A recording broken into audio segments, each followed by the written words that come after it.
nós caminhamos à luz de uma promessa de ressurreição manifestada em nosso Senhor Jesus Cristo. Ele não só destruiu a morte, como fez brilhar a vida e a imortalidade por meio de seu Evangelho. Queridos irmãos e irmãs, o nosso encontro, uma palavra de Deus neste segundo domingo da Quaresma, é iluminado pela transfiguração do Senhor como imagem que perpassa toda a liturgia da palavra, como promessa definitiva para erguer e sustentar o nosso passo à luz da vitória de Cristo. Jesus está subindo para Jerusalém, está caminhando com seus discípulos para viver a sua Páscoa. E à medida que caminha com os discípulos, ele vai apresentando para eles que é preciso ele mesmo dar a vida, ele mesmo passar pelo sofrimento, ser rejeitado, que ele enfrentará uma morte dura e vergonhosa, mas que os discípulos tenham coragem e ânimo, porque ele vencerá. Só que esta palavra parece dura, incompreensível à realidade dos discípulos que continuam a caminhada sem muito entender aquilo que o Senhor deseja e que verdadeiramente os prepara. Jesus toma uma iniciativa, escolhe 3 dos principais entre o grupo dos 12 e levam a uma montanha, uma alta montanha. Sabemos que é o Monte Tabor, o Monte da Transfiguração. E nesta experiência de subida ao monte, o monte da manifestação de Deus, que por muitas vezes acompanhou o povo de Deus nas suas experiências, não somente de sofrimento, mas também de autorreferencial da vida e comunhão com Deus, ele manifesta a sua realidade gloriosa. A palavra do Evangelho usa uma palavra, transfigurou-se. Suas vestes ficaram brancas como a luz e o seu rosto brilhou como o sol. Jesus se auto-revela para aqueles discípulos em todo o seu esplendor, em uma vida que vence a morte, vence o sofrimento, vence todas as dificuldades da caminhada e chega ao seu fim, ao termo, a realização da promessa de Deus da vida plena.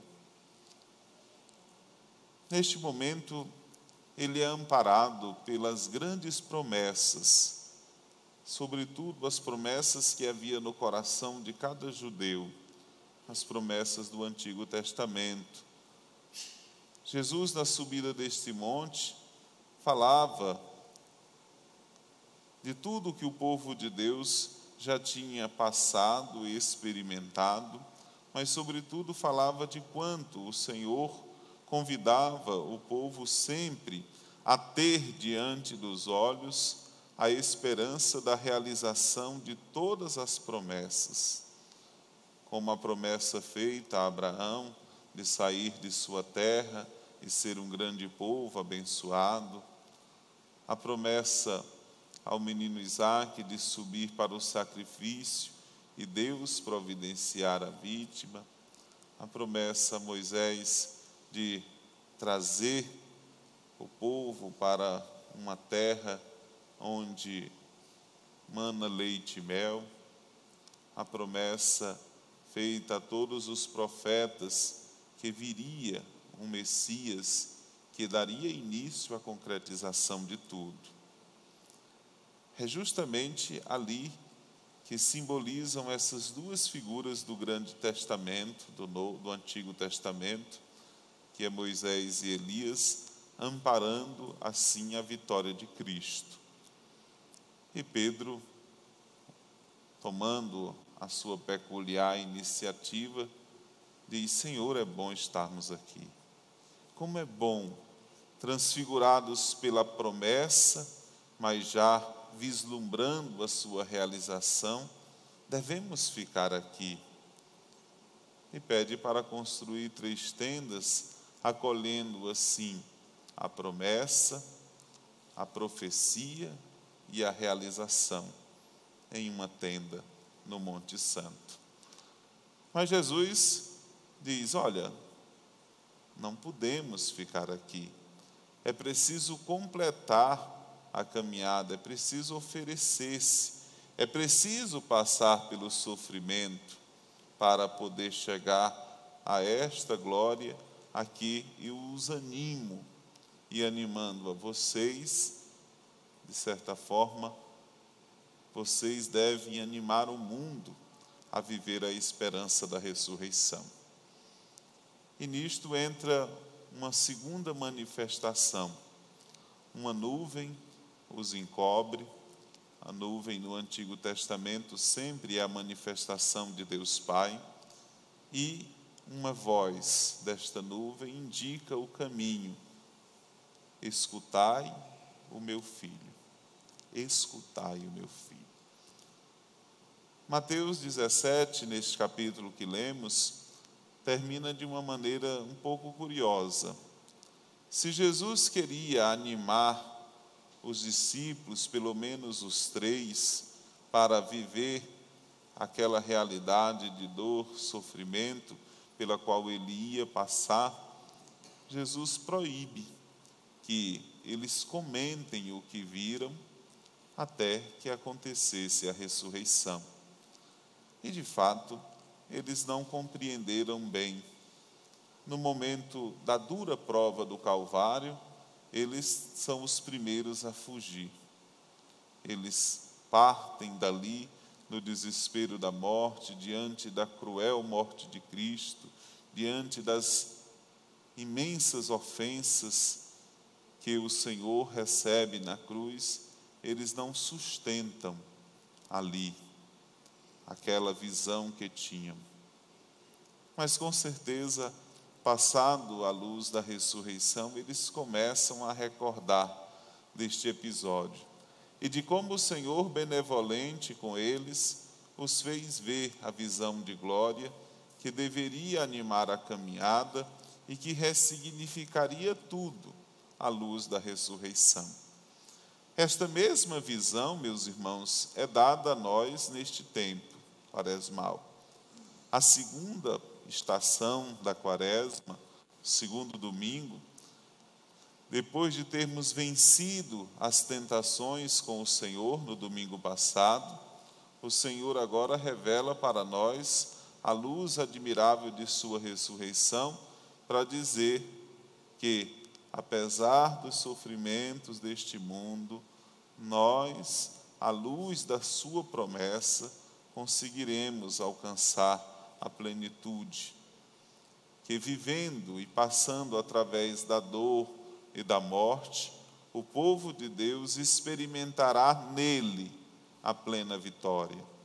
E isso é um conforto para a nossa caminhada, não somente a nossa caminhada quaresmal, que por si pode se tornar muito difícil, quanto a medida for empenhativa para nós. Nos perdermos da promessa de Deus.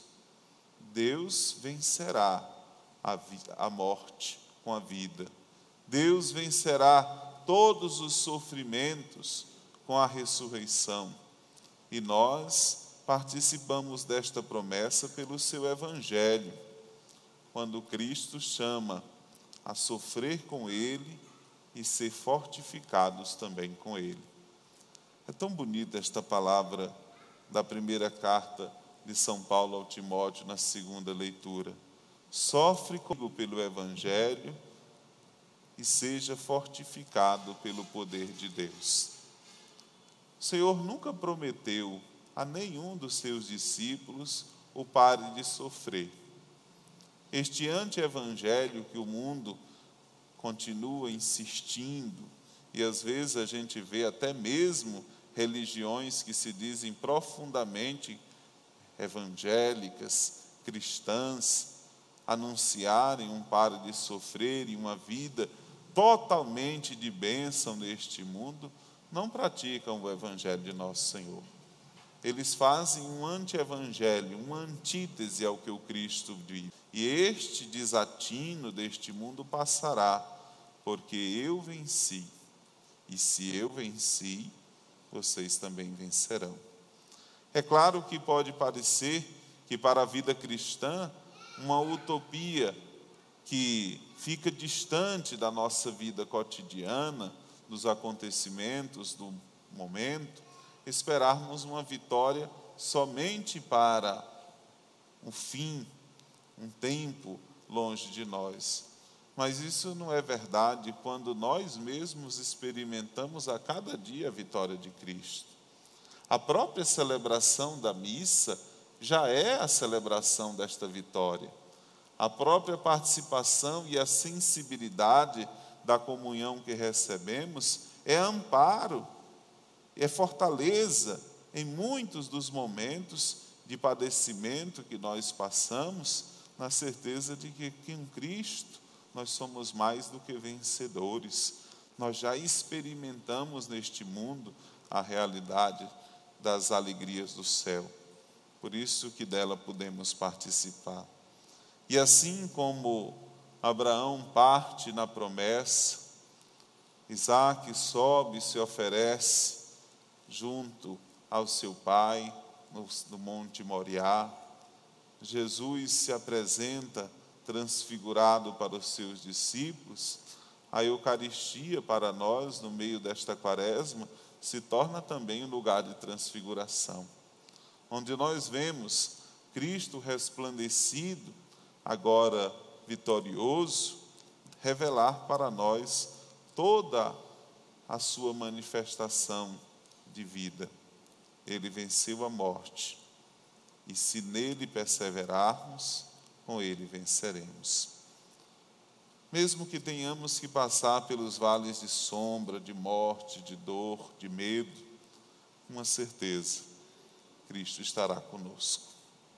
Amém.